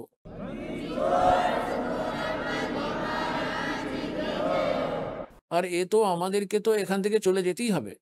আর যখন আপনারা শরীর ছেড়ে এখান থেকে চলে যাবেন, তখন উপরে চলে গিয়ে যেখানেই আপনারা দেখবেন সেখানেই এই দাসের রূপ নিয়ে ওই কবির পরমেশ্বরকে আপনি দাঁড়িয়ে থাকতে দেখতে পাবেন। আর যে কালের দূতেরা এখানে সন্ত রূপে এসেছেন, ওদের রূপও দেখা যায়, কিন্তু কাল ওর সন্তদের রূপ ধরে দাঁড়িয়ে থাকে। তো ওখানে যে যে গুরুর ওনারা স্মরণে রয়েছেন, তো ওখানে যাওয়ার পর তো আপন আপন গুরুর কাছেই চলে যান, সোজা চলে যান যে ওই আমার গুরুদেব দাঁড়িয়ে আছে। এখন আপনি শুনলেন সন্ত রামপালজি মহারাজের মঙ্গল প্রবচন। আসুন এখন শুনি সন্ত রামপালজি মহারাজের থেকে নাম দীক্ষা গ্রহণ করে এবং সদ্ভক্তি করে আশ্চর্যজনক লাভ অর্জনকারী অনুগামীদের অভিজ্ঞতা। নমস্কার দর্শকগণ, আপনার জীবন কি দিশাহীন? আপনি কি জানেন না কিভাবে শান্তি খুঁজে পাবেন? এমনই এক অনিশ্চয়তার মধ্যে ছিলেন শান্তনু দাস অধিকারী, যিনি পশ্চিমবঙ্গের পূর্ব মেদিনীপুর জেলার মায়াচর গ্রামের বাসিন্দা। তিনি ছিলেন একজন গাড়ির চালক এবং কোনো দিনও ভক্তি সাধনার প্রতি আকৃষ্ট ছিলেন না, বরং মদ, গাঁজা, সিগারেট এইসব নেশাই ছিল তার নিত্যসঙ্গী। কিন্তু একদিন তিনি দিল্লি কুরুক্ষেত্র গিয়ে মাত্র 10 টাকায় একটি ছোট বই কিনলেন, জীবনের পথ। তখন তিনি ভাবতেও পারেননি যে এই ছোট্ট বইটি তার পুরো জীবন বদলে দেবে। সন্ত রামপালজি মহারাজের লেখা বইতে এমন কি সত্য প্রকাশ করেছেন যে এক মুহূর্তে তাকে বদলে দিল। এরপর কি হলো? তার সমস্ত নেশা নিজে থেকেই ত্যাগ হয়ে গেল। দীর্ঘদিনের মাইগ্রেনের অসহ্য যন্ত্রণা সম্পূর্ণভাবে সেরে গেল। তিনি এক ভয়াবহ অ্যাক্সিডেন্ট থেকে অলৌকিকভাবে বেঁচে গেলেন। তার জীবন শান্তি ও সুখে ভরে উঠল। কিন্তু দর্শকগণ, এটা কিভাবে সম্ভব হল? কি এমন শক্তি আছে সন্ত রামপালজি মহারাজের জ্ঞানে যা তার জীবন বদলে দিল? চলুন শুনি শান্তনু দাস অধিকারীর নিজের মুখ থেকে। নমস্কার স্যার। নমস্কার। স্যার আপনার কি নাম? শান্তনু দাস অধিকারী। স্যার আপনি কোথা থেকে এসেছেন? আমি পূর্ব মেদিনীপুর মায়াচর গ্রাম থেকে এসেছি। স্যার আপনি সন্ত রামপালজি মহারাজের নাম দীক্ষা নেবার আগে কি ভক্তি সাধনা করতেন? আমি কোনো ভক্তি সাধনা করতাম না, ভক্তির বিষয়ে আমার কোনো জ্ঞান ছিল না। স্যার আপনি যেমন বললেন আপনি আগে কোনো ভক্তি সাধনাতে কোনো আগ্রহী ছিল না, কিন্তু সন্ত রামপালজি মহারাজের শরণে কীভাবে এলেন? দেখুন স্যার, আমি গাড়ির চালক, যে আমাকে বিভিন্ন জায়গায় গাড়ি নিয়ে যেতে হয়। তো আমি দিল্লি কুরুক্ষেত্রে যাই, ওখানে 10 টাকাতে সন্ত রামপালজি মহারাজের লেখা জীবনের পথটা কিনে আনি। তো 2017 সালে আমি বইটা পেয়েছিলাম, তো নিয়ে এসে ওটা ঘরে ছিল। লকডাউনের সময় আমি পড়ে তো আরেকটা বই মাঙ্গাই, যেটা হচ্ছে জ্ঞানগঙ্গা। ওই বইটা পড়ে আমি সন্ত রামপালজি মহারাজের বিষয়ে জানতে পারি যে উনিই তত্ত্বদর্শী সন্ত এবং সমস্ত প্রমাণিত জ্ঞান ওই বইয়ের মধ্যে লেখা আছে। ওইটা পড়ে জ্ঞান ওনার বুঝে ওনার থেকে আমি অনলাইনে নাম দীক্ষা নিই। স্যার আপনি যেমন বললেন আপনি ভক্তি সাধনার কোনোতে আগ্রহী ছিলেন না, কিন্তু জ্ঞানগঙ্গা বই, জীবনের পথ, সন্ত রামপালজি মহারাজ লিখিত বই পড়ে কি জানকারি পেলেন যে আপনি এত ভক্তিতে আগ্রহী হলেন? দেখুন স্যার, যে জ্ঞানটা গুরুজি লিখেছে বইয়ের মধ্যে খুবই প্রমাণিত জ্ঞান, ঠিক আছে, যেটা আমরা আগে কখনো শুনিনি। যেমন গুরুজি লিখেছেন, মদিরা পিবে কড়বা পানি 70 জনম কুত্তেকে জানি। তো আমি এই কথাটা শুনে তো আমার প্রথমে মানে মাথার উপর যেন কিছু একটা ঘুরে গেল এরকম অবস্থা, কারণ আমি খুবই নেশা করতাম, মদ, বিড়ি, গাঁজা, সিগারেট সমস্ত কিছুই খেতাম। আমি জানতাম না যে নেশা করলে আমাদেরকে 84 লাখ জনিতে ফেলানো হয়, যেরকম কুকুর, গরু, ছাগল, হাঁস, মুরগি এসব বানানো হয়, এটা পরমাত্মার সংবিধানে আছে। তো এইটা আমি জেনে খুবই হতবাক হয়ে গেলাম এবং জীবনের কল্যাণ করার জন্য ওনার থেকে আমি প্রথমত নাম দীক্ষা নিলাম।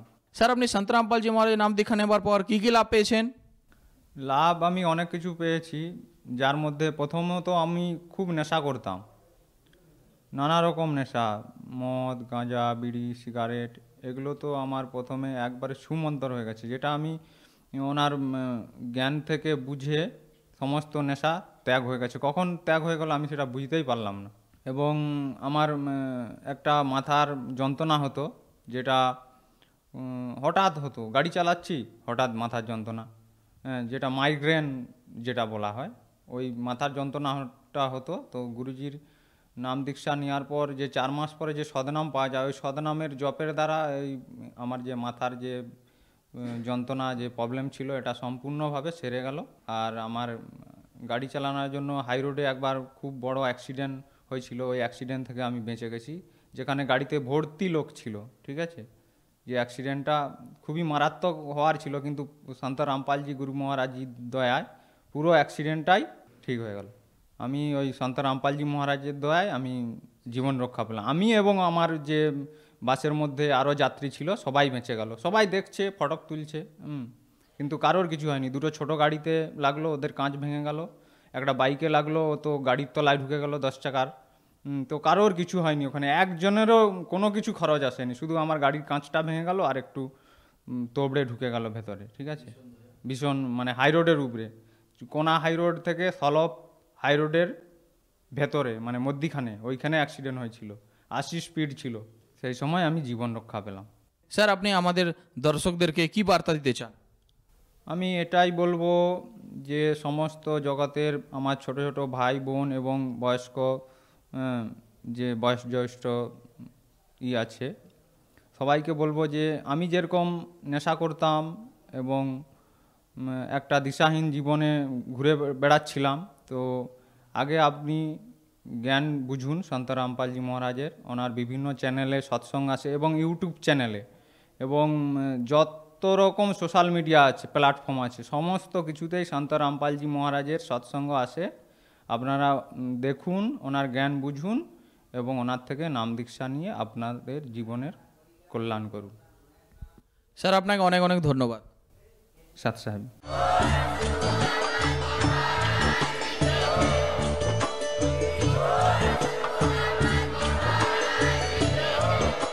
আপনারা শুনছিলেন জগৎগুরু তত্ত্বদর্শী সন্ত রামপালজি মহারাজের মঙ্গলময় প্রবচন। অধিক তথ্য জানার জন্য ভিজিট করুন আমাদের ওয়েবসাইট www.jagatgururampalji.org।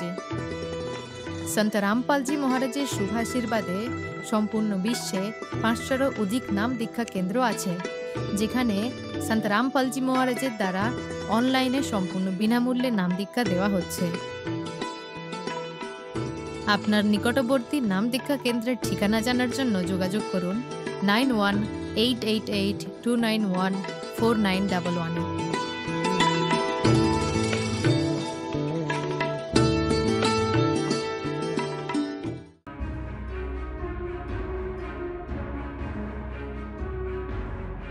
সাগরদিঘিতে চলন্ত সরকারি বাসে ভয়াবহ অগ্নিকাণ্ড, কোনো রকমে প্রাণ রক্ষা যাত্রীদের। সাগরদিঘিতে চলন্ত সরকারি বাসে ভয়াবহ অগ্নিকাণ্ডের ঘটনা ঘটে, কোনো রকমে প্রাণ রক্ষা হয় যাত্রীদের। সোমবার সকালে সাগরদিঘির মোড় গ্রাম সংলগ্ন দোহাল মোড়ে চলন্ত বাসে অগ্নিকাণ্ডের ঘটনা ঘটে। বহরমপুর থেকে ফারাক্কার দিকে যাওয়ার পথে হঠাৎ স্টেট বাসে আগুন ধরে যায়। আতঙ্কে হুড়োহুড়ি করে সকলেই নেমে পড়েন রাস্তায়। কোনো রকমে প্রাণে বেঁচেছেন যাত্রীরা, যদিও আগুন লাগার সঠিক কারণ এখনো পর্যন্ত জানা যায়। ঘটনাস্থলে পৌঁছায় সাগরদিঘি থানার পুলিশ। ঘটনায় ব্যাপক চাঞ্চল্যের সৃষ্টি হয় এলাকা জুড়ে।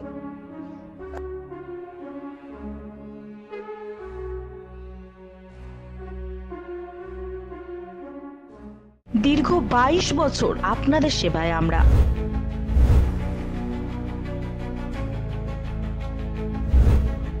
আমাদের ডাক্তারবাবুরা 24 ঘন্টাই আছে আপনাদের পাশে।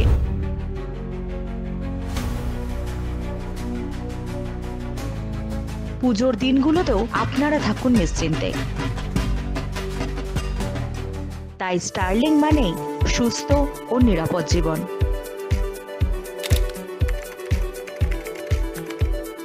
জগৎগুরু তত্ত্বদর্শী সন্ত রামপালজি মহারাজের পবিত্র সান্নিধ্যে ভক্তির আলো জ্বালাতে এবং ভক্তদের সত্য ভক্তির পথ দেখানোর উদ্দেশ্যে পশ্চিমবাংলার জনপ্রিয় চ্যানেল রাত দিন বাংলা চ্যানেলে জগৎগুরু তত্ত্বদর্শী সন্ত রামপালজি মহারাজের মঙ্গল প্রবচনের সম্প্রচার প্রতিদিন দুপুর 1টা থেকে 2টো আর রাত 7টা থেকে 8টা পর্যন্ত করা হচ্ছে।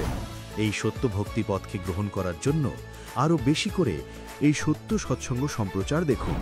এই সৎসঙ্গ প্রবচনের সরাসরি সম্প্রচার সন্ত রামপালজি বাংলা সৎসঙ্গ ইউটিউব চ্যানেল এবং সন্ত রামপালজি বাংলা সৎসঙ্গ ফেসবুক পেজেও দেখতে পারেন।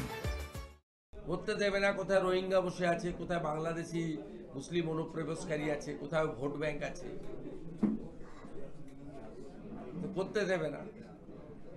তার মধ্যেও যতটা সম্ভব প্রধানমন্ত্রীর প্রচেষ্টায় এবং আশীর্বাদে হয়েছে, বাকিটাও হবে।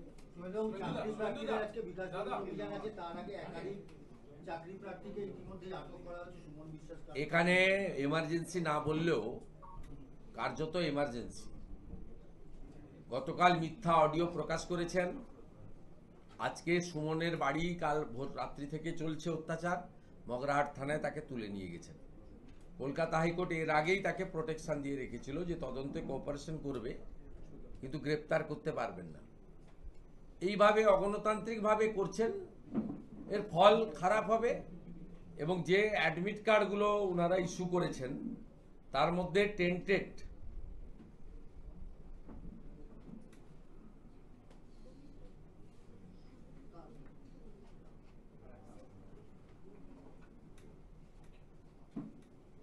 তাদের মধ্যে টেন্টেড লোকেরও অ্যাডমিট কার্ড ইস্যু হয়েছে, আমাদের কাছে আছে।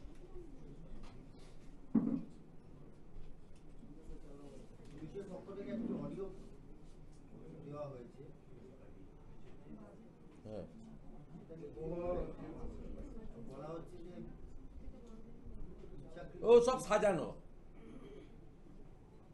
একটা মাতব্বর হয়েছে অনিস নাকি, বড় মাতব্বর পুলিশে রয়েছে, যত সব করে বেড়াচ্ছে। এইসব করতে বলুন, আর 4-5 মাস তারপরে হবে। মেট্রো একটা গর্বের বিষয়। আর প্রধানমন্ত্রী নরেন্দ্র মোদীজির সরকার বিগত বেশ কয়েক বছর ধরে যত টাকা লেগেছে মেট্রোতে দিয়েছেন, পর্যাপ্ত পরিমাণ অর্থ দিয়েছেন। এবং 3টে মেট্রো লাইন উদ্বোধন হচ্ছে, ইটস এ ভেরি ইম্পর্টেন্ট। তা মুখ্যমন্ত্রী, আমি আশা করব উনি যাবেন, ইনভাইটেশন পেয়েছেন। কিন্তু বিগত দিনে দুবার আমি দেখেছি